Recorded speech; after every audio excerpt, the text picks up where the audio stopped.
Kung may isang mundo sa ating solar system na seryosong pinag-aaralan bilang posibleng tirahan ng hayop, ito ay ang Europa, isang buwan ng higanting planeta na Jupiter.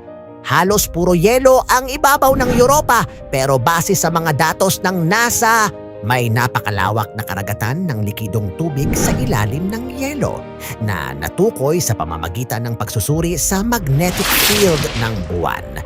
Tanong sa'yo, kung may ganitong karagatan, sa tingin mo ba posible talagang may buhay na mabubuhay roon? Ngunit hindi sapat ang tubig.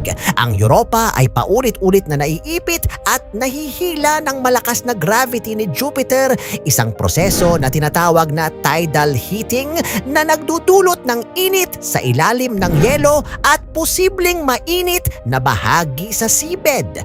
Sa Earth, may mga hayop sa pinakamalalim na dagat na nabubuhay sa parehong kondisyon, uod, hipon at maliliit na isda na hindi umaasa sa liwanag ng araw o halaman kundi sa kemikal na enerhiya mula sa ilalim ng seabed. Kaya tanong ko ulit sa'yo, kung may init at sustansya sa ilalim ng karagatan, hindi ba mas nagiging posible na may mabuhay doon kahit walang araw? Sa Europa, ang posibleng mabuhay na hayop ay hindi pusa, aso o ibon, kundi mga maliliit at matitibay na nilalang kahawig ng mga hayop sa hydrothermal vents sa Earth.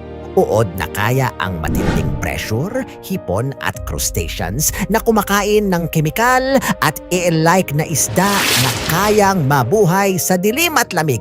Pinapakita nito na ang buhay ay hindi palaging nakadepende sa sikat ng araw kundi sa likidong tubig, init at kemikal na enerhiya. Kung sa Earth may ganitong hayop, bakit hindi pwede rin sa Europa?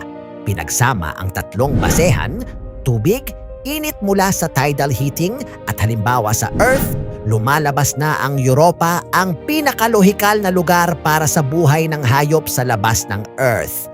Mahalaga ring linawin na hanggang ngayon, wala pang aktual na hayop ang natagpuan. Wala pang litrato o sample. Kaya ang tanong ko sa iyo, handa ka ba sa ideya na ang unang hayop na madidiskubre ng tao sa labas ng Earth ay isang maliit at kakaibang nilalang sa ilalim ng alien na karagatan? Kung mangyari ito, babaguhin nito ang tanong kung nag-iisa ba ang buhay sa universo.